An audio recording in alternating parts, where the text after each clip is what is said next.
What's up, folks? Welcome to another SEM session.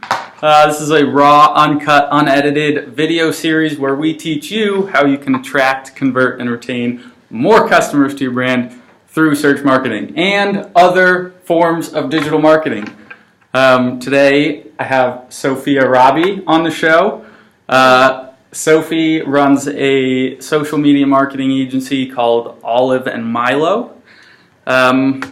Sophie, how'd you get into social media marketing? I was doing social for everyone else for about 4 years and really loved it, really loved the marketing aspect of it and how creative it could be and how result-driven it could be, and decided rather than just doing it for one company, I wanted to help others do it. So Here we are. Awesome. So today, Sophie and I want to talk about how to evaluate the ROI of advertising campaigns across different mediums.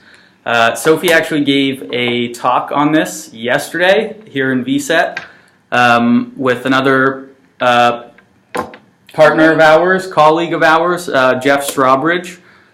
Maybe he'll be on the show at some point. I'm trying to convince him to come on. Good idea. But yeah, so Sophie and I both dabble in both organic and paid. I'm in the Google universe, she's in the social media universe, but today we want to talk about specifically paid advertising and evaluating where you should be spending your money in terms of the different mediums. So on social, Facebook, Instagram, we have Google AdWords. What else is out there? Yelp. I have clients on Yelp. Yep.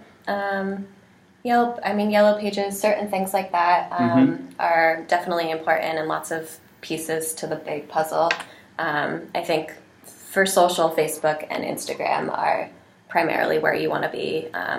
If you have a bigger budget, then it's good to put it in lots of little places. But if you're thinking of starting out, I think Facebook and Instagram in the social world are where to start.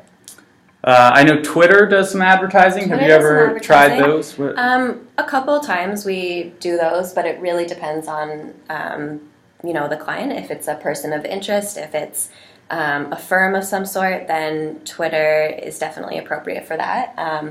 Not as many people are on Twitter, so you have to think about who's going to see it and how many people are going to see it, and you have to think about like we were saying yesterday.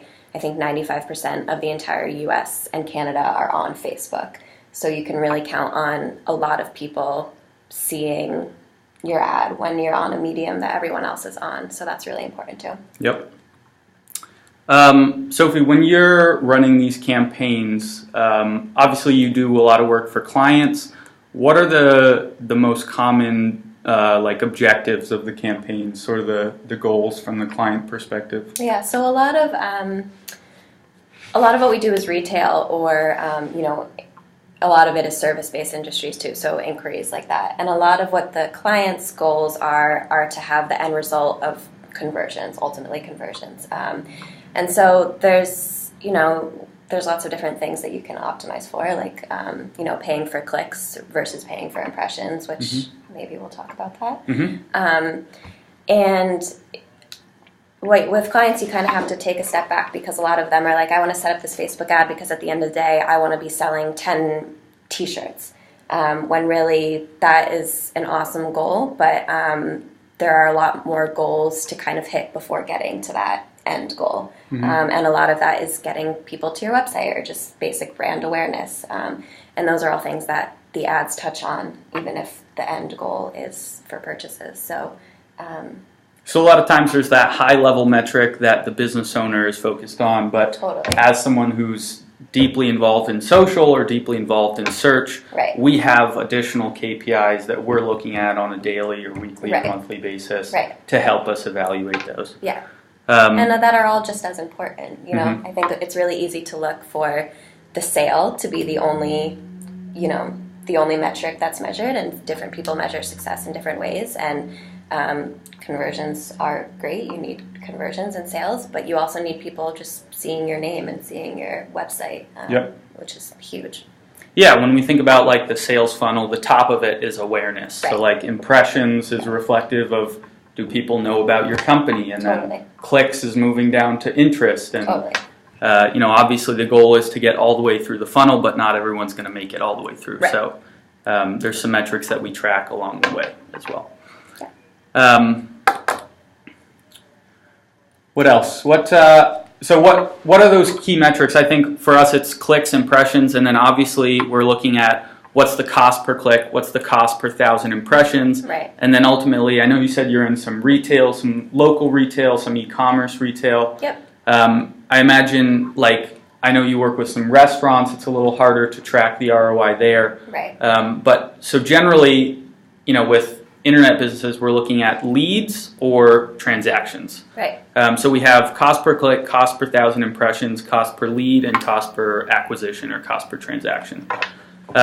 And those are kind of 4 metrics that we can look at across almost all mediums. Almost all mediums you can get these numbers. Yeah.